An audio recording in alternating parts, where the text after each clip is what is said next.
tinha, o Brasil ganhou. Ganhar sempre é bom, né? Quando meus filhos eram pequenos, eu falava, não, tá? O importante é competir. Mas ganhar que é bom, né? Então, tá bom. Nunca deu certo. Ela sempre falou, mas nunca deu certo. Então, a gente também não pode esquecer que nossa única preocupação com o nosso país é a Copa, né? Há muitas outras. Claro que ser feliz sempre é bom, até ajuda a pensar melhor, né? Nas coisas, facilita. Então, tá bom. Então, vamos nos preparando para o nosso passe, descruzando as nossas pernas, os nossos braços, e ouvindo essa música maravilhosa, que nos fala de um mundo tão bom, melhor, onde haja paz.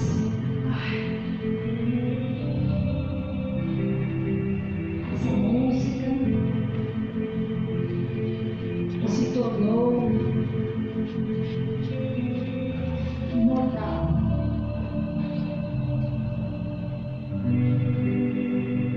Então nós vamos respirando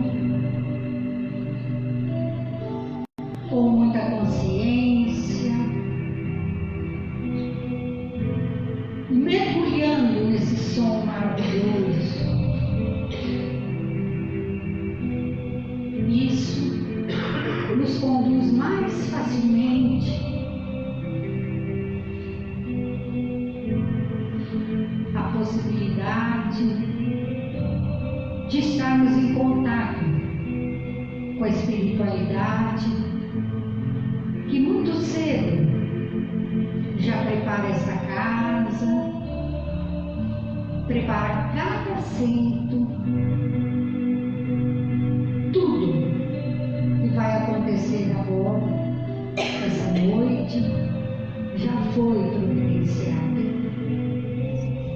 Então, vamos convidar nossos entes queridos, todos os nossos familiares, amigos, companheiros de trabalho, para que estejam aqui conosco, que participem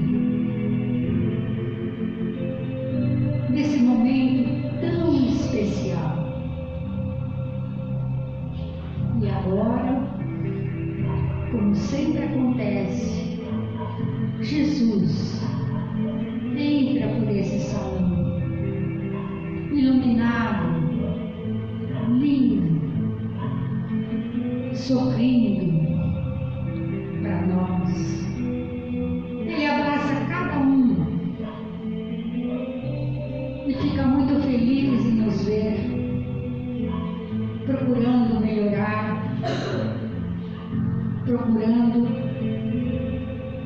resolver melhor as nossas dificuldades. Ele sabe disso. Ele sabe quanto é difícil para cada um de nós. Mas Ele não desiste nunca. Nunca. E como todo pai, fica feliz em ver seus filhos vencedores. Então, de mãos dadas com Jesus, nós vamos fazendo a nossa prece, que Ele mesmo nos ensinou, e que a cada palavra se espalhe por esse salão, por esse bairro, por todos os lugares que se façam necessários. Muito amor, muita fé, muita alegria, muitas coisas boas. Pai nosso que estais nos céus, santificado seja o vosso nome. Venha a nós o vosso reino, seja feita a vossa vontade, assim na terra como no céu. O pão nosso de cada dia, dai-nos hoje, Senhor.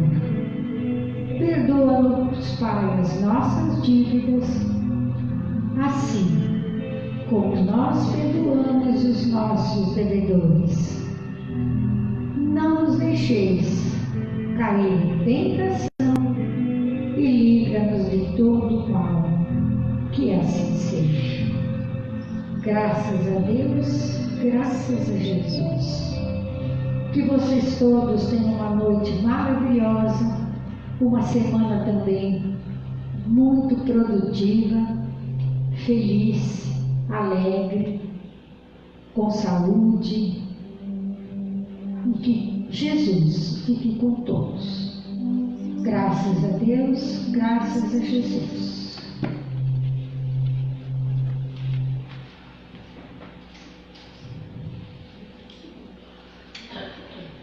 Agora nós vamos lembrar que segunda-feira que vem, apesar de ser feriado, haverá o trabalho normal, certo? Nós teremos a palestra aqui de um médico, homeopata, que vem de São Paulo, e ele se propôs a vir, mesmo sendo feriado, tá? Então estão todos convidados. Obrigada. Agora, essa noite, nós vamos ter a presença do Tenor, nosso amigo que recebeu aqui outras vezes, e vai ser um prazer recebê-lo. Boa noite.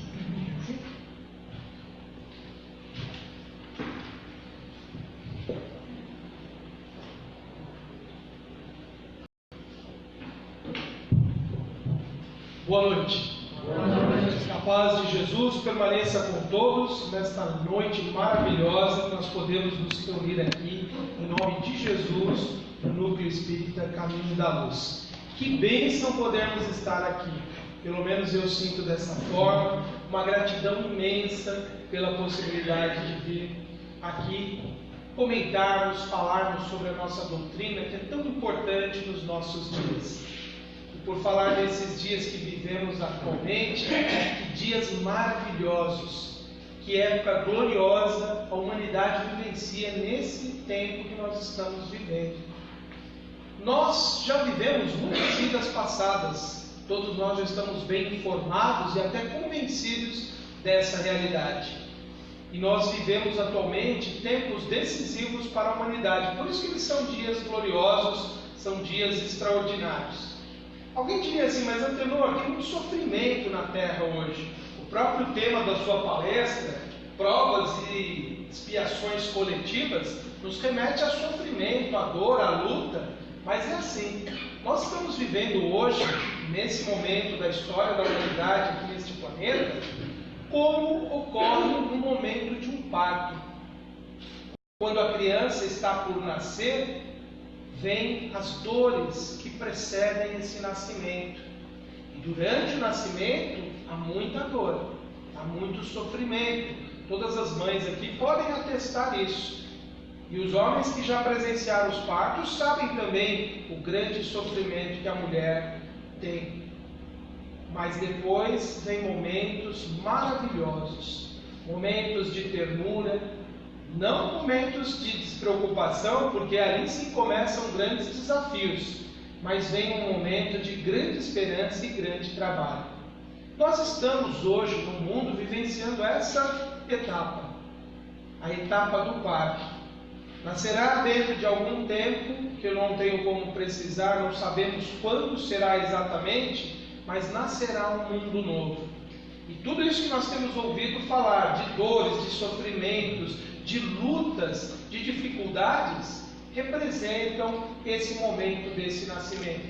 Continuaremos tendo muitas preocupações depois desse momento final, continuaremos trabalhando muito para garantir que esse mundo atinja os seus objetivos, mas nós chegaremos a uma fase mais agradável de todo esse trabalho. Tudo isso que nós vivenciamos hoje, de observarmos no mundo tantas lutas, tantas provas, faz parte de um programa de aprendizado do espírito humano. Faz parte de todo um trabalho que não começou há pouco tempo, não. Na verdade, toda essa transição que nós enfrentamos hoje, ela já era prevista antes mesmo da formação do nosso mundo. Porque as sábias inteligências que plasmaram, junto do Cristo, junto de Jesus, esse mundo, já sabiam toda a trajetória de desafios que o espírito em evolução enfrentaria na Terra. Então, nada está fora do controle. Podemos dizer com muita tranquilidade, por mais lutas, mais desafios que nós observamos hoje, tudo está sob o controle de Deus. Tudo está sob o controle de Jesus. Nós somos como viajantes num barco que parece que vai naufragar em meio a ondas tumultuosas num oceano agitado. Mas o condutor dessa nau, desse navio, é muito hábil, é muito inteligente e tem um poder que nós ainda estamos por conhecer de forma um pouco mais profunda. Estamos ainda por entender como pode o espírito humano atingir tamanha potência de poder do seu pensamento. Esse ser extraordinário que é Jesus está conduzindo muito bem o nosso planeta e não há nada fora do controle, absolutamente nada. O que existem são experiências que todos nós precisamos, em algum momento da nossa história evolutiva, enfrentarmos. O que existem são desafios que nós mesmos, em algum momento da nossa evolução, nos propomos a enfrentar. E que ao reencarnar, já sabíamos que iríamos lidar com eles. Nesta noite falaremos de alguns desses grandes desafios que a humanidade passa coletivamente. Nós vamos ver que há provas, há expiações que o indivíduo sofre individualmente, já temos aprendido isso. Mas coletivamente nós também temos experiências valiosas a aprender. Mais ou menos lá por volta do final do mês de maio, nós ouvimos notícias de que um vulcão lá no Havaí, o vulcão Kilauea, estava entrando em erupção e a lava estava tomando conta ali das vizinhanças em proximidade desse vulcão. E uma erupção vulcânica tem um poder destrutivo muito grande. Ela é capaz de, com a lava, que é rocha derretida, ir destruindo tudo pelo seu caminho. Vocês devem ter ouvido então, ou visto essas imagens em algum meio de comunicação, internet, TV, da explosão então do Kilauea. E aqui formando um rio de lava. E o poder destrutivo é tão grande que não existe barreira que o homem possa construir que detenha esse material. Por favor, que detenha esse material.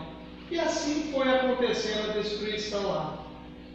Algo realmente espantoso quando nós observamos o poder destrutivo que um vulcão tem.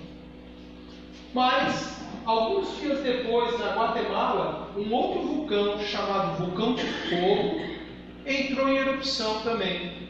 E esse vulcão, ele tinha uma forma de manifestar diferente do vulcão Kilauea. Ao invés de expelir lava, ele expelia uma fumaça cheia de detritos superaquecidos, que eles chamam de piroclastos. E essa nuvem, ela vem com uma velocidade muito grande. Chega a ultrapassar 200 km por hora essa nuvem. Essas pessoas aqui correndo dessa nuvem da erupção aqui do vulcão, elas tiveram grandes dificuldades. Eu tenho um pequeno vídeo ali que mostra para nós como que é o efeito disso.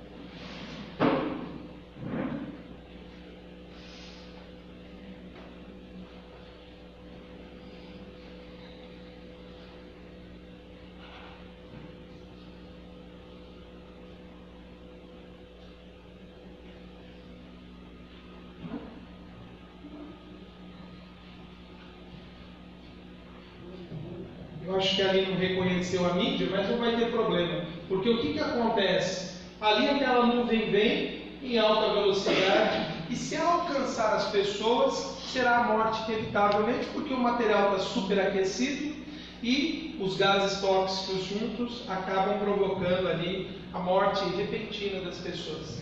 E depois desse material, vocês devem ter visto algo semelhante rodando pelas redes sociais também, mostrou os efeitos do que essa nuvem de piroclasto produziu várias pessoas que morreram.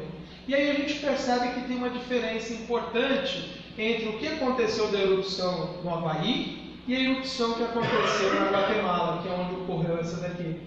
No Havaí não houve morte nenhuma. Já na Guatemala, várias pessoas morreram. E aí nos cabe uma pergunta: por que num local muitas pessoas se salvam, todas as pessoas se salvam, e em outra um grande número de pessoas morrem? Por que isso acontece? Quando a gente vai pensar nas condições sociais dos dois países, o Havaí é um estado americano. Eles têm toda uma economia, uma infraestrutura e um serviço público que favorece uma prevenção efetiva e uma forma de evitar que essa catástrofe produzisse mortes. Na Guatemala a realidade é outra, econômica, política, social é diferente. Lá várias pessoas morreram em razão de um pouco da negligência dos governos, que poderiam ter previsto um pouquinho antes essa erupção, ter comunicado e evacuado a área com antecedência. Mas existem situações que nem sempre o homem prevê, e a realidade dele vai ser bem outra. Em alguns momentos vai acontecer fenômenos que nós conseguimos prever e salvar as pessoas, e em outros não. Como aconteceu na cidade de Pompeia, no ano 79 da nossa era, 79 depois de Cristo. Lá em Pompeia, o vulcão Vesúvio entrou em erupção e ele, até hoje, é um vulcão que ele inspira muito cuidado, porque ele pode voltar a entrar em erupção, mas não existe nenhuma cidade mais aos pés do vulcão. Mas lá aconteceu algo como aconteceu nesse vulcão da Guatemala. Subitamente o vulcão começou a entrar em erupção, não era possível naquela época prever essas erupções, e uma nuvem de piroplasto como aquela chegou e atingiu a cidade e acabou provocando a morte de dezenas de pessoas nessa cidade. Na verdade, centenas de habitantes de Pompeia. E foi mais ainda. Lá acabou acontecendo o quê? Cinzas e lama, que são expelidas junto com o vulcão, acabaram encobrindo os corpos das pessoas, de animais, e Pompeia passou soterrada durante séculos, até que ela, muito tempo depois, foi descoberta, foi redescoberta, e ali encontraram os corpos de várias pessoas que morreram nessa erupção. Ela mostra uma realidade que ela é bem presente na vida do homem, né? Há muito tempo nós estamos enfrentando diversos tipos de calamidade. Eu trouxe esse exemplo agora para a gente pensar o quanto a nossa vida neste planeta parece vulnerável, o quanto ela parece ameaçadora. E esses não são os únicos flagelos. Existem inúmeros flagelos que vêm acontecendo e assolando a humanidade há muitos milênios. Nós poderíamos dizer que existem 3 ordens de flagelos que atingem a humanidade coletivamente: a fome, as pestes, as doenças e os desastres naturais. Esses 3 grandes flagelos, nós poderíamos incluir mais um aqui: as guerras. Sempre foram muito ameaçadores de todas as coletividades humanas. E aí alguém diria, mas felizmente aqui no Brasil nós não temos esse flagelo dos vulcões, mas nós temos outros, como nós veremos logo mais. Mas o que torna diferente desses 3 exemplos que eu mostrei para vocês as condições de vida para essas pessoas? Que além do progresso, ela determinou diferentes maneiras pelas quais os habitantes de Pompeia, Guatemala e do Havaí passariam pelas suas provas. Cada coletividade, cada grupo de pessoas passa por condições de vida que estão submetidas a planos que estão muito além da nossa compreensão. São provas coletivas que essas pessoas devem sofrer em razão das suas necessidades de aprendizado, e cada um guarda as suas particularidades. Por isso que o sofrimento humano ele tem tanta diversidade, há tantas condições que provocam dor e sofrimento, porque cada grupo de pessoas tem necessidade de experiências diferentes. No Havaí, a experiência das pessoas qual foi? A da perda dos bens materiais. Na Guatemala, em Pompeia, qual foi a grande perda que as pessoas tiveram? Foi a própria vida. Isso nos mostra, então, que as nossas condições, elas estão sempre relacionadas ao aprendizado que nós temos que ter em cada momento da nossa evolução. Certamente, cada um que passou por essas experiências dolorosas que nós vimos ali, vivenciou momentos dolorosos, muito difíceis. Imagine você ser soterrado por cinzas que te sufocam e ao mesmo tempo queimam a sua pele. É uma dor muito grande, um sofrimento extremo. E em muitas ocasiões, o indivíduo nem chega a experimentar esse sofrimento, porque a dor em excesso é capaz de provocar a dor, a morte repentina no indivíduo que está sentindo. Então, nem todas as pessoas necessariamente, quando passam por essas provas, necessariamente vão sofrer fisicamente todas as dores decorrentes dessas provas. Há aqueles que até mesmo desencarnam por um infarto. Tamanha tensão, tamanho nervosismo, tanto medo, a pressão do indivíduo sobe, o coração acelera e ele para. E o indivíduo nem sente o efeito daquela catástrofe ali. E aí nós vamos reconhecer que não importa a catástrofe pela qual o indivíduo passa, as dores que ele vai experimentar, o sofrimento que ele vai vivenciar, está relacionado a necessidades evolutivas do espírito. Por isso que cada pessoa que vivenciou essas provas vai experimentá-las de uma maneira diferente. Muitas vezes, quando nós ouvimos falar do sofrimento humano, nós ficamos pensando, mas a pessoa passou por toda aquela dor, passou por todo aquele sofrimento, ela vivenciou tudo aquilo mesmo? Talvez não. Talvez tenha sido muito breve o contato daquele espírito com aquele momento de dor. Por isso que nós não precisamos ficar temendo um dia passarmos por uma catástrofe dessas de natureza tão destrutiva. Nós só vamos experimentar um sofrimento que esteja dentro do quadro das necessidades que nós temos que enfrentar. E ainda assim estaremos muito bem preparados, estaremos muito bem respaldados para enfrentar esse grande desafio, por mais doloroso que ele seja. Colocando assim, parece que é ameaçador. Então, nós vamos enfrentar dor, vamos enfrentar sofrimento? Sim, porque é da natureza do espírito encarnado enfrentar desafios. Mas existe uma forma de a gente amenizar essas dores? Existe uma forma de nós evitarmos um sofrimento muito grande? Existe. E Jesus nos deu a receita há 2000 anos de como nós faríamos para minimizar as dores que nós temos que enfrentar, porque elas fazem parte dessa grande forja da vida que molda o espírito em evolução. É o amor. Jesus disse que o amor cobre uma multidão de pecados.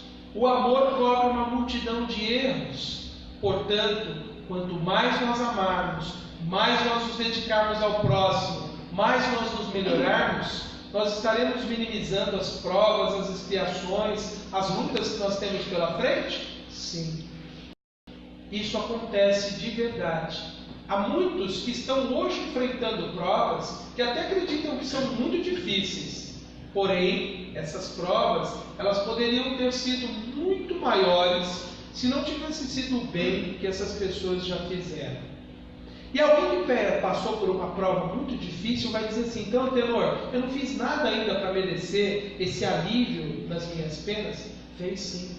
Se você sobreviveu às suas lutas, às suas dores, se você já tem essa força para vencer o maior sofrimento que existe, é porque você já conquistou algo que te dá um respaldo para enfrentar essa grande dor que você vivenciou. Então, ninguém se imagine desprovido dessa condição. E se nós quisermos minimizar os sofrimentos do futuro, pratiquemos mais o bem hoje. Porque seguindo essa lógica do que Jesus nos ensinou, quanto mais amor nós praticarmos, mais nós estamos nos purificando.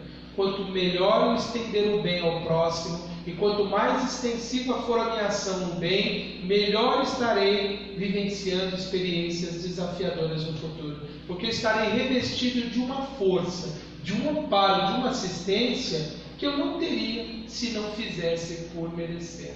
Porque a lei divina dá a cada um de acordo com as suas obras, temos aprendido isso. Cada um tem recebido a experiência de acordo com o seu merecimento e as suas forças de suportá-la. E à medida que nós nos esforçamos mais, mais avançamos. E avançando mais, nós conquistamos melhores condições espirituais. Mas voltemos agora a refletir sobre essa condição do nosso planeta, de apresentar tantos desafios à espécie humana.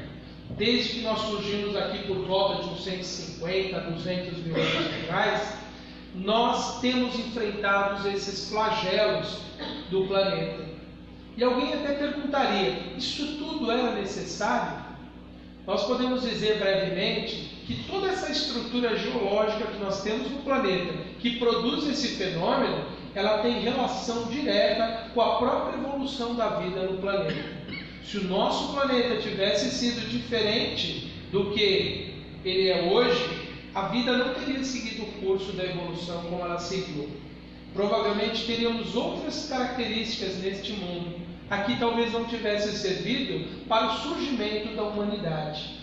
Então nós reconhecemos que esses pequenos males que nós acreditamos, ser essa atividade geológica que produz terremotos, vulcões, na verdade ela está numa ordem natural necessária ao nosso planeta. Vamos ver brevemente por que isso acontece, Esses fenômenos não tem nada de errado neles, por quê? Nós vivemos na superfície aqui do planeta que habitualmente chamamos de crosta terrestre.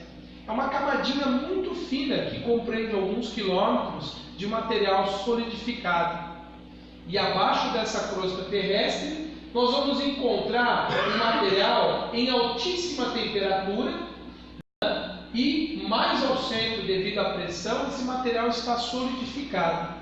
Mas entre o núcleo da Terra e a crosta, há uma grande quantidade desse material, que é o magma, que acaba, vez por outra, saindo pelas rachaduras que existem nessas placas que a crosta terrestre forma. A crosta terrestre, então, nós podemos identificá-la aqui no planeta, em cada uma dessas linhas aqui, há uma fratura na crosta terrestre. Essas são as chamadas placas tectônicas. Isso aqui é uma grande dinâmica, muito interessante estudarmos isso pela geologia, e nós vemos que isso daí produz ilhas, produz terremotos, produz maremotos. A colisão entre essas placas moldou toda a geografia do nosso planeta. E até mesmo a evolução que se passou diferente para várias espécies nos continentes é em decorrência do movimento dessas placas. Então nós podemos dizer que tudo isso que se passa hoje é algo que está absolutamente dentro da ordem natural do planeta. Muitos vão até dizer que essas catástrofes naturais, elas são uma ira divina contra a humanidade, é o prenúncio do fim do mundo, da destruição, mas não é nada disso, gente. Tudo isso faz parte dos planos do grande construtor do planeta Terra, que previa que nessas condições inúmeros espíritos teriam oportunidades evolutivas de aprender importantes valores do espírito. Então não há absolutamente nada em desordem no nosso planeta. Tem gente que chega até a dizer, mas são os pensamentos perturbados da humanidade que provocam convulsões nas entranhas do planeta, produzindo catástrofes e destruição. Não tem nada disso, gente. Essas ondas mentais destrutivas que nós produzimos, elas refletem sobre a própria coletividade humana. O planeta, graças a Deus, ele está muito bem estruturado em todas as leis físicas. É óbvio que esses desequilíbrios ambientais que nós temos produzidos, com a poluição, o desmatamento e as inúmeras agressões que nós fazemos à natureza, refletirão sim nos ecossistemas, isso é verdade. Mas dizer que as nossas imperfeições estão abalando as estruturas mais profundas da Terra, isso é ilusório. Na verdade, o que há é todo um projeto de evolução para a humanidade. As coletividades que se formaram nesses locais, onde são propícios terremotos, maremotos, erupções vulcânicas, são espíritos que estão sintonizados entre si e dependentes dessas experiências de calamidades para conseguirem dar os seus passos na evolução. Assim como nós também estamos hoje reunidos, vivendo coletivamente provas que nos dizem respeito e que nós estamos frente a elas para também evoluirmos. Nós vamos falar logo mais delas. E há tantas outras calamidades no mundo, como inundações, terremotos, mais inundações, vendavais de todos os tipos, furacões, e ainda nós temos que trazer as calamidades sociais que é o próprio homem que produz, como conflitos, guerras, tantas destruições, tantas dificuldades que nós vamos vendo, decorrentes da própria incapacidade do ser humano de gerir bem a sua vida, porque ainda está muito apegado ao interesse dos bens materiais. Se nós formos ver bem, na base de todos esses conflitos reside ainda as grandes chagas do espírito, as grandes mazelas, aquilo que detém o nosso progresso, que são o orgulho e o egoísmo. Por que se faz guerra? Por ambição. Por que alguém é ambicioso? Por egoísmo. Por que um agride o outro? Porque um quer se impor ao outro, impor a sua ideologia, o seu movimento, a sua ideia sobre o outro, por orgulho, por acreditar-se superior ao outro. Todos esses conflitos nascem dessas duas grandes imperfeições do espírito humano, o egoísmo e o orgulho. Queremos combater no mundo todos esses problemas, nós precisamos começarmos em nós a combater o orgulho e o egoísmo. Dessa forma, nós estaremos vencendo esses grandes conflitos, porque estaremos sendo merecedores de um mundo mais pacífico, de um mundo mais harmonioso. Combatendo em nós o egoísmo e o orgulho, nós estaremos sendo aptos a viver em sociedades mais equilibradas, passaremos a ser merecedores desses meios. O grande desafio para o espírito, então, é entender essa grande realidade, essa grande necessidade que ele tem. Eu vou pedir só um minuto de pausa, porque eu preciso trocar uma bateria aqui, tá bom?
Como precisamos da energia nos nossos dias, né? Tudo que nós fazemos, precisamos de energia. Acho que tem que deixar aceso um pouquinho, senão o pessoal vai acabar cochilando aí. Mas falávamos então sobre isso, né? Essas grandes calamidades que nós vivemos na humanidade. E já tinha falado para vocês também que, será que há algum problema no mundo? A gente pensar que há dores, destruições, tantos conflitos? Não há, gente. Na verdade, nós vivemos num mundo que está em excelentes mãos. Uma inteligência sábia, um espírito puro que está em comunicação direta com Deus, que compreende todos os planos divinos. Esse que nós conhecemos por Jesus, que não foi um simples homem. É alguém que tem uma importância para esse planeta imensa e que ainda nos cabe ainda compreender muito sobre ele. Emmanuel, no seu livro A Caminho da Luz, nos disse isso sobre Jesus. Ele é a luz do princípio e nas suas mãos misericordiosas repousam os destinos do mundo. Sua mensagem de amor no Evangelho é a palavra da ressurreição e da justiça, da fraternidade e da misericórdia. E nós podemos dizer que até hoje nós estamos enfrentando grandes provas, grandes lutas, grandes expiações, porque ainda não entendemos essa palavra de amor que o Evangelho nos traz.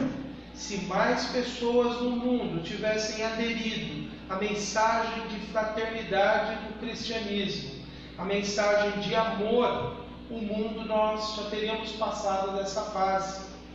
Aí alguém fala assim, mas Antenor, a maior parte do mundo é cristã, há inúmeras denominações no mundo todo, o mundo ocidental inteiro conheceu a mensagem de Jesus. O problema é esse, é que muitas pessoas se dizem cristãos, muitos dizem que conhecem os ensinamentos de Jesus, mas são poucos vivendo profundamente essa mensagem. São poucas pessoas que estão realmente dispostas ao sacrifício de ser verdadeiramente discípulo de Jesus. E ser discípulo de Jesus é no dia a dia, é a gente fazer da nossa vida uma demonstração de amor ao próximo, uma demonstração de dedicação a quem precisa. É a gente estar lado a lado com as pessoas que nós convivemos, tendo paciência, tendo compreensão, tendo o espírito de acolhimento, tendo o espírito de serviço. E nós vamos ver que nós mesmos, em muitos momentos, somos intolerantes, intransigentes, somos levianos, somos muitas vezes egoístas com as pessoas que nós convivemos, porque estamos sempre querendo algo em troca, sempre querendo receber algo das pessoas que nós convivemos. Esquecemos que ser verdadeiramente cristão é você dar de si mesmo, é você abrir mão daquilo que te contenta, daquilo que te satisfaz, em favor do outro. As pessoas ficaram cristalizadas em ideias mágicas, míticas, em inúmeras fabulações, achando que sacrifícios eram coisas materiais que nós tínhamos que devotar a Deus como demonstração da nossa fé. Não era nada disso que Jesus ensinou. Ele ensinou que nós sacrificássemos coisas materiais para Deus? Não. Sacrificássemos a nossa vaidade, o nosso orgulho, sacrificasse o nosso interesse pessoal pelo interesse coletivo. E nós vemos que o grande problema que nós temos hoje em qualquer agrupamento humano é isso. São muitas pessoas querendo para si mesmas, querendo os seus direitos, para depois começar a cumprir os seus deveres. Quando na verdade o cristão é alguém que deve se revestir do espírito de serviço. Primeiro eu sirvo, depois que eu compreendi a alegria de servir, eu posso ficar tranquilo que Deus me trará aquilo que me cabe. Deus me dará aquilo que me pertence. Só que não foi bem isso que nós fomos ensinados em inúmeras escolas do cristianismo até hoje. Grandes homens e mulheres que vieram fazer essas demonstrações, eles até foram exaltados, mas não foram seguidos. Homens e mulheres de grande espírito de serviço, de renúncia, se alistaram nas fileiras do cristianismo e deram grandes exemplos do que era viver realmente a mensagem de Jesus, mas poucos entenderam os exemplos deles. Isso explica porque nós temos tantos problemas ainda no mundo ocidental. Isso explica porque as nações que se dizem as nações mais cristãs do mundo, os próprios cidadãos querem investimentos em uma segurança que vai dar a eles o conforto da pseudo-segurança baseada na violência. Alguém aqui discorda que nós somos uma nação cristã? Não, né?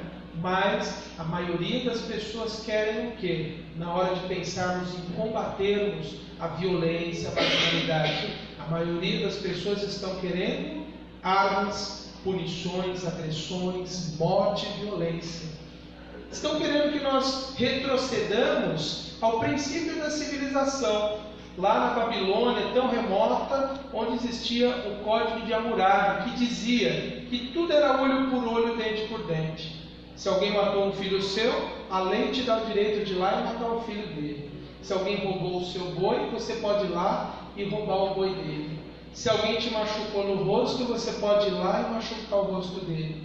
Nós estamos tentando viver com uma lei que nós já vimos que ela não funcionou no passado e nem vai funcionar no presente. Por quê? quando você castiga e fere alguém porque ela errou, ela não se transforma. Ela desenvolve medo. Mas assim que ela volta a ter força, ela volta a agir com a agressão e a violência. Agora, alguém que é reeducado e alguém que é amado e passa a sentir o amor, passa a se transformar, passa a se modificar. Então nós estamos hoje vivenciando uma prova coletiva na nossa sociedade. Somos vítimas da violência em vários aspectos que se manifestam. Não é só a violência que é praticada pelo, entre aspas, malfeitor, que está nas ruas, o assaltante. Não é só essa violência. É toda uma ordem de violência que nós vivenciamos. E o que nós queremos para solucionar isso? Punições severas, castigos, dor, sofrimento na vida do outro. O que nós estaremos gerando para nós no futuro? Mais sofrimento, mais dificuldade. Por quê? Hoje, isso que nós vivemos é o reflexo do que nós já fizemos no passado. Qual era a justiça que nós praticávamos há 1, há 2, há 3 séculos atrás? Era essa a justiça da violência. A de punir, a de castigar, a de maltratar, a de ferir o outro da mesma forma que ele feriu alguém. Isso gerou todo esse quadro de dor que nós vivemos hoje. E nós já tínhamos a mensagem do Cristo há 1, 2, 3 séculos atrás, já tínhamos. É por não ter aceito aquilo que Jesus ensinou de perdão, de amor ao próximo, de caridade, até para com os criminosos, é que nós geramos toda essa onda que hoje se volta contra nós. Nós queremos que ela pare ou que ela continue? Queremos que ela pare. Então nós temos que continuar com bases na violência? Não.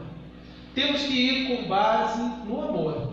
Que não quer dizer permissividade nunca, viu? O amor nunca significa deixar livre para cometer o erro que quiser.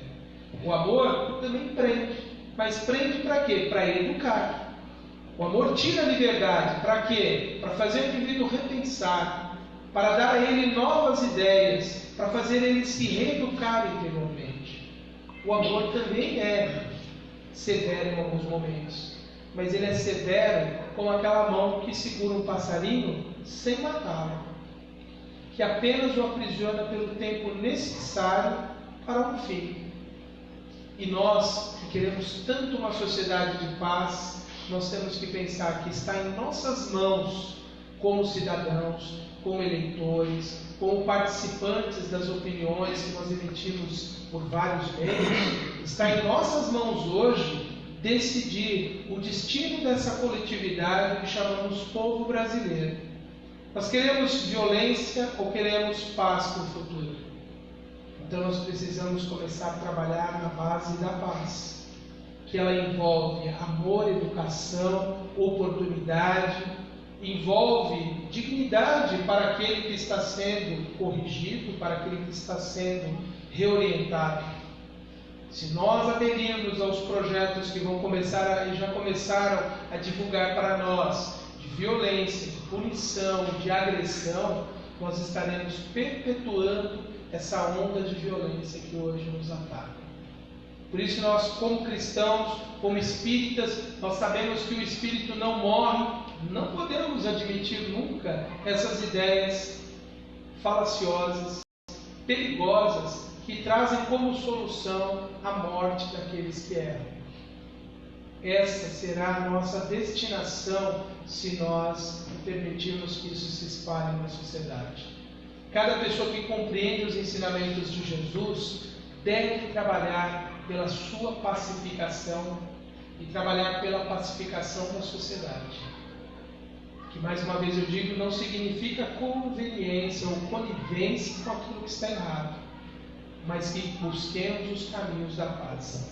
E aqui nós temos mais para falar então sobre as nossas lutas e as nossas expiações coletivas. Kardec perguntou para um espírito, Clérego do Plantier, sobre a situação de por que existiam pessoas que passavam coletivamente por problemas, por dores, por sofrimentos, todos ali por igual. O que estava por trás disso? E aí esse espírito muito sábio nos trouxe essa comunicação que se encontra lá no livro Obras Póstumas de Allan Kardec, no capítulo Questões e Problemas, as expiações coletivas. E Claire do Plantier, o Espírito, nos disse assim, olha, 3 caracteres há em todo homem, o do indivíduo, do ser em si mesmo, o do membro da família e, finalmente, do cidadão. O que é o indivíduo sobre si mesmo? É a nossa individualidade, é quem nós somos, é o nosso ser, é aquilo que nós não temos que prestar contas para ninguém, apenas entre nós e Deus. Isso é o indivíduo. O da família é fácil a gente identificar, é aquilo que envolve a relação entre nós e os nossos no ambiente familiar, seja consanguínea ou não, são aqueles indivíduos mais próximos que nós reunimos ao nosso lado. E nós temos ainda o aspecto do espírito vivendo como cidadão. Sob cada uma dessas 3 faces, pode ele ser criminoso e virtuoso. Isto é, pode ser virtuoso como pai de família e ao mesmo tempo criminoso como cidadão e reciprocamente. Se nós formos pesquisar a história de muitos dos que estão hoje respondendo a esses inúmeros processos que eles falam, pode perguntar para a família deles, ele é um bom pai, é uma boa mãe? Sim. Ele é digno do seu amor? Sim. Porque eles estão nessa condição. É um espírito que já conseguiu ser bom para a sua família, mas não consegue ser bom para a coletividade, porque ele é profundamente egoísta e só pensa nos seus. Existem histórias e existem personagens da história que eram pessoas que lutaram, por exemplo, pelo direito de todo um povo, mas foram omissos, negligentes com seus próprios filhos. Se formos pesquisar a história de vários desses personagens, nós vamos ver, eles eram muito bons como líderes, como idealistas, como mobilizadores de massas para adquirir direitos, mas como pais e mães foram muito negligentes. Então nós vemos que nós podemos estar acertando num setor da vida e em outro não. Por exemplo, nós podemos ser muito bons para as pessoas que nós convivemos, podemos ser bons cidadãos, cumprimos os nossos deveres, somos íntegros, somos incapazes de desviar algo que não nos pertence, cuidamos bem da nossa família, mas nós não temos amor próprio, nós não somos capazes de nos perdoar, nós não somos capazes de nos ajudar, cobramos de nós mesmos excessivamente. Nós estamos falhando como indivíduo também, estamos falhando como alguém que não ama um dos filhos de Deus, somos nós mesmos. Então veja como é desafiador para todos nós atingirmos o equilíbrio. Primeiro nós temos que ser bons para nós mesmos, temos que ser bons para a nossa família, temos que ser bons para a coletividade. Olha quanto nós temos que aprender, quanto nós temos que desenvolver. É por isso que nós temos que ter muitas vidas, porque não dá para aprender a ser tudo isso numa vida só. E se nós já somos essa pessoa, que somos bem resolvidos internamente, somos muito amorosos com a nossa família, e somos bons cidadãos, é porque já evoluímos bastante, já aprendemos muito nas vidas anteriores. E se estamos hoje vivendo uma sociedade que nós dizemos, eu não mereço isso, é porque nós estamos aqui para ajudar, para levar outros a fazerem o mesmo também. Mas o Espírito ele nos mostra isso, de que há de cada uma dessas nossas condições, a do indivíduo, a da família e a do cidadão, vão ocorrer situações especiais. Nós podemos criar provas que vão atingir toda uma coletividade. Nós vamos trazer, por exemplo, problemas para várias pessoas. Nós vamos ter que responder por isso? Sim. Nós responderemos por aquilo que nós fazemos e que afeta a coletividade. Por exemplo, eu posso ser alguém que já sei que determinado produto, se eu lançá-lo na rede de esgoto, no córrego, vai contaminar toda uma região. Eu sou consciente disso, mas ainda assim, por negligência ou por ganância, eu faço isso. Imagine que eu tenho uma pequena indústria, uma fabriquinha lá no fundo do quintal, eu sei que determinado produto eu não posso jogar no esgoto, porque vai contaminar o manancial. Mas ainda assim eu não quero arcar com o ônus de lidar com aquele produto, aquele dejeto. E eu lanço no esgoto. Eu vou responder por aquilo no futuro? Vou. Tudo que eu já sou consciente que faz mal para alguém, quando eu faço algo, eu vou responder por aquilo. Sempre. Não tem como fugir, gente. Não tem como.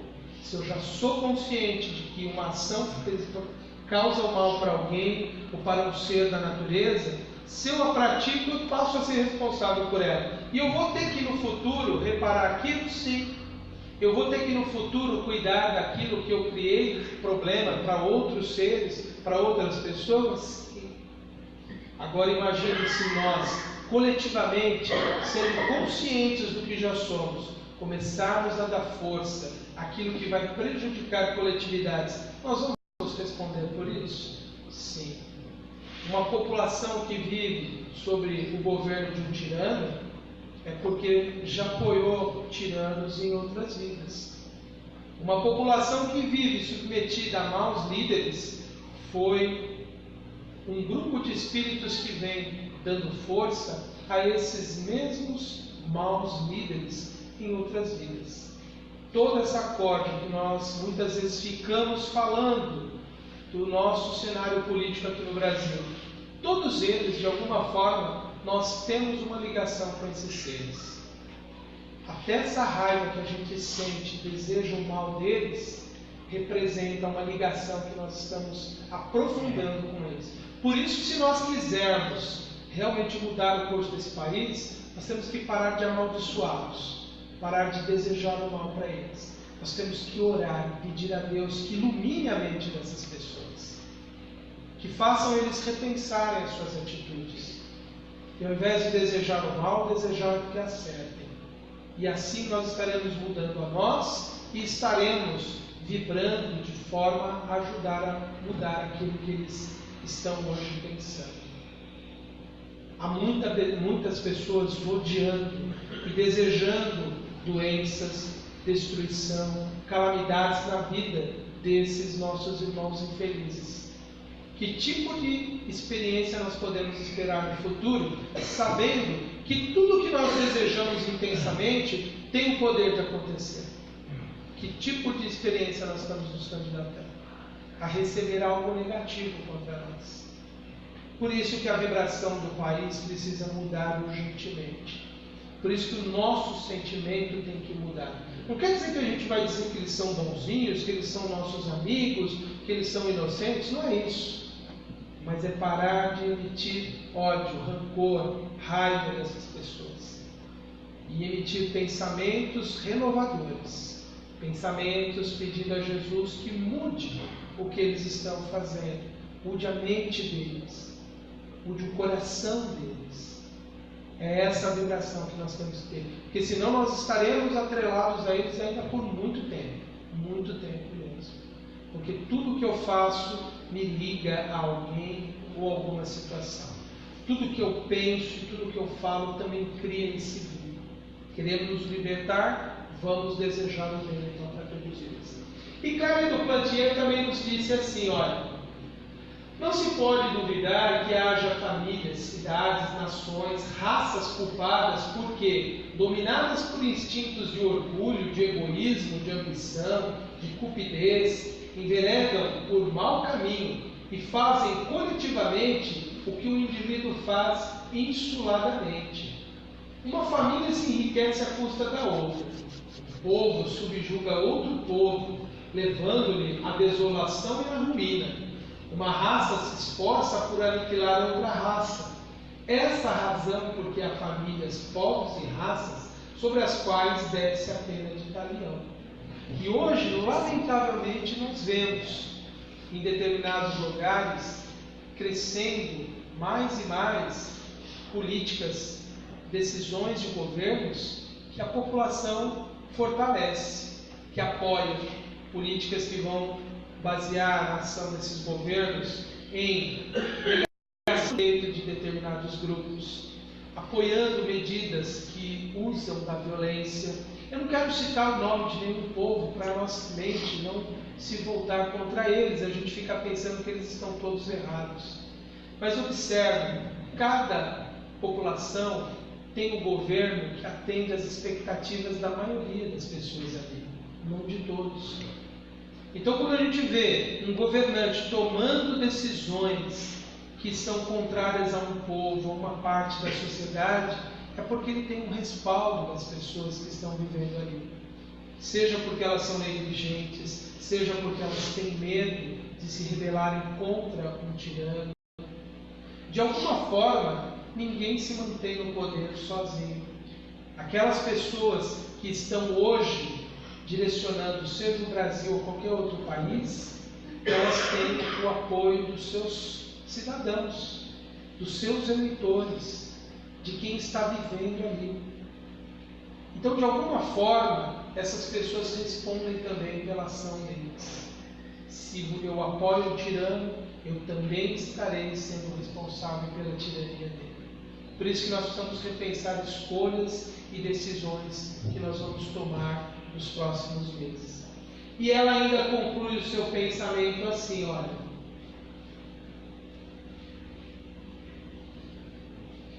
Aqui já não é mais a Clélia do Cantier falando, são considerações que Allan Kardec fez. Olha, dessas convulsões sociais, uma melhora sempre resulta. Os espíritos se esclarecem pela experiência. O infortúnio é o estimulante que os impele a procurar um remédio para o mal. Na erraticidade refletem, tomam novas resoluções e quando voltam, fazem coisa melhor.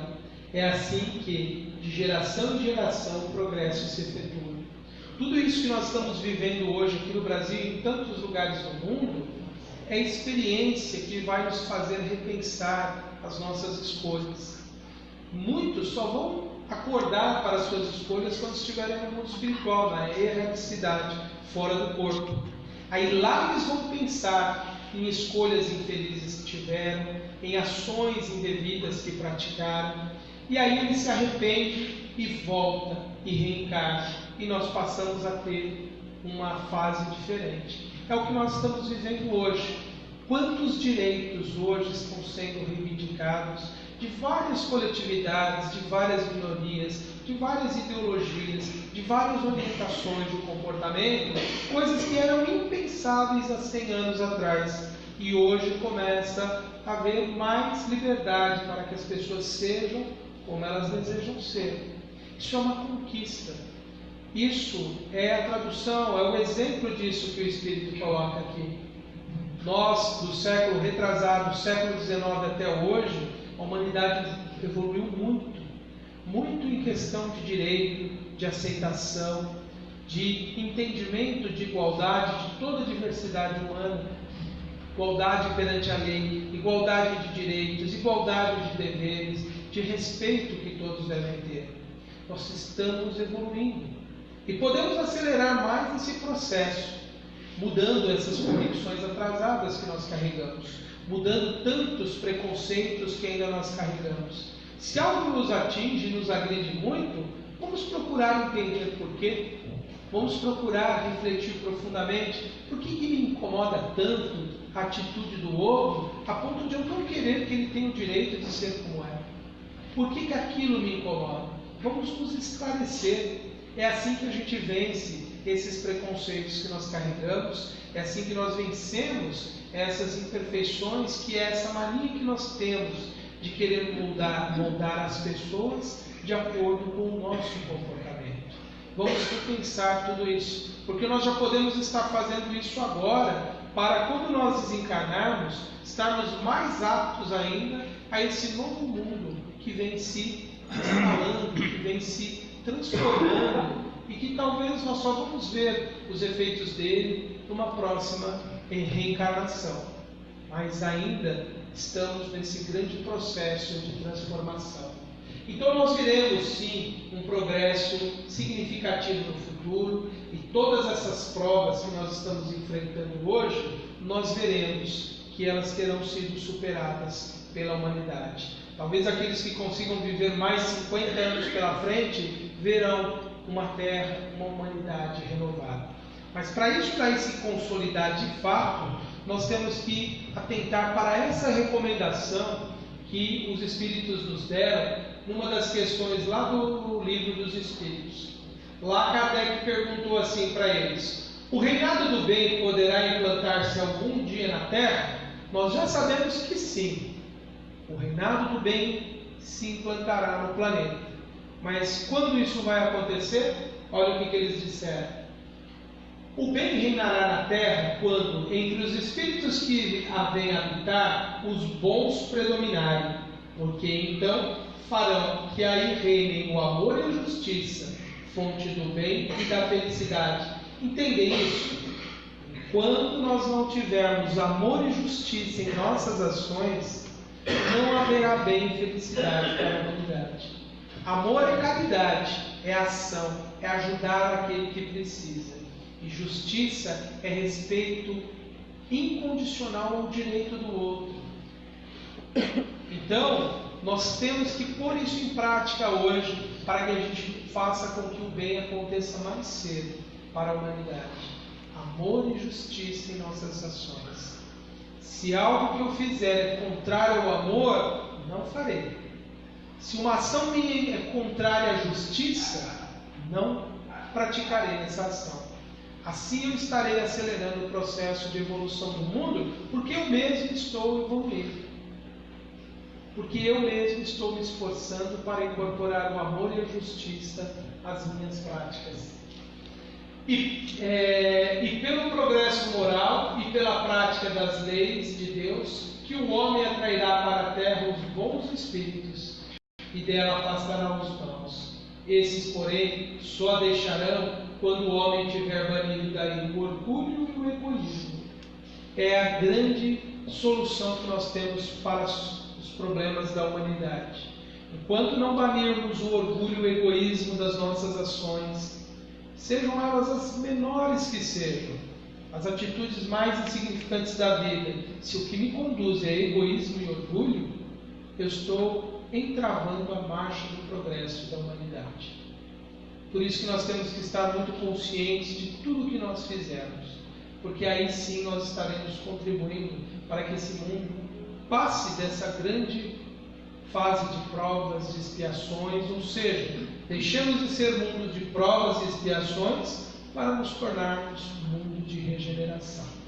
Essa é a nossa mensagem para essa noite, desejando muito que Jesus nos ajude muito nessa luta, nessa evolução, que todos nós, se nos dedicarmos com amor, com bastante prática da justiça, conseguiremos vencer esses grandes desafios.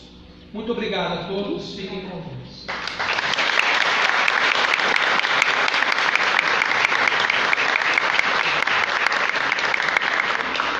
Eu agradeço a atenção de todos.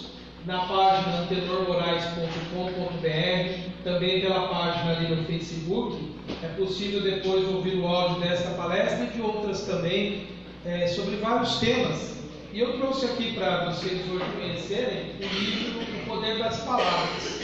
Quem tiver interesse, é de uma palestra que eu já fiz aqui também algum tempo atrás, podemos conversar depois também, tá bom? Muito obrigado a todos.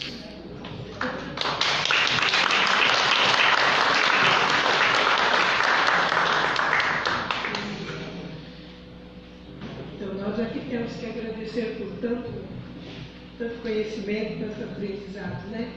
Nós vamos, mais uma vez, eu quero lembrar que segunda-feira é normal, com a palestra do Dr. Elcio, que é um médico homeopata, e também temos tudo normalmente.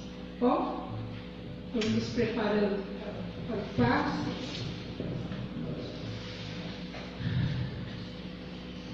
Então, nós vamos continuando com nossos pensamentos ligados ao Pai, agradecidos que somos por este momento, agradecidos que somos por tudo aquilo que recebemos. Vamos pedindo a Jesus, a sua Mãe Maria de Nazaré, para que estejam conosco, que nos abençoem, que nos fortaleçam, que nos renovem, que nos dê equilíbrio nas nossas decisões. Auxilia-nos, Senhor,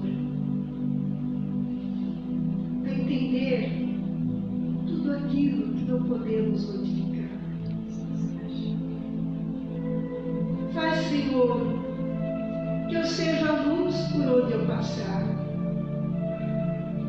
Faz, Senhor, que a minha melhora seja cada dia maior. Abençoe, Jesus, cada irmão aqui presente, derramando sobre cada um as bênçãos do seu amor, da sua paz, da sua serenidade. Que possamos sempre, Senhor, contar com a sua presença em nossas vidas. Mesmo em nossas dificuldades, que saibamos agradecer, pois é nas dificuldades é que crescemos, é que nos aprimoramos.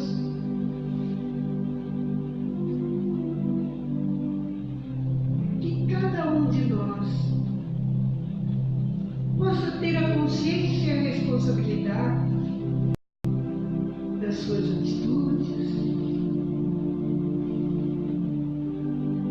procurando sempre fazer o melhor, deixando de lado o orgulho, o egoísmo e tudo aquilo que fere ao nosso Mestre Jesus e ao nosso coração. Senhor Jesus, mais uma vez nós o convidamos. Vamos passear na nossa casa. Caminha, Jesus, por todos os cômodos da nossa casa, deixando lá esta luz maravilhosa que nos ilumina, esta essência que brilha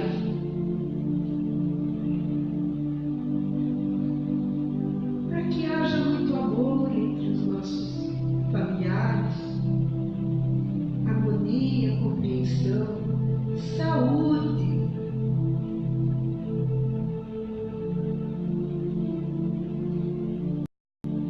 Convidamos a sua mãe Maria de Nazaré para que tome debaixo do seu poderoso manto cada um de nós. Nós vamos nos sentindo cada vez mais fortes, cada vez mais encorajados, pois nós sentimos neste momento o quanto somos protegidos por Jesus e sua mãe.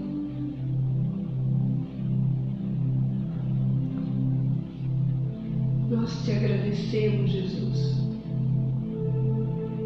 por esta casa tão querida, que nos acolhe com esta energia tão boa, que neste momento cai como se fosse uma neblina. Esta energia que nos diz o quanto somos fortes, o quanto nós podemos fazer o melhor. Obrigado, Jesus, por estarmos mais uma vez reunidos em seu nome e te oferecemos, Jesus, a oração que nos ensinaste. Pai nosso que estais nos céus, santificado e amado seja o teu santo nome. Venha a nós o teu reino, seja feita, Pai,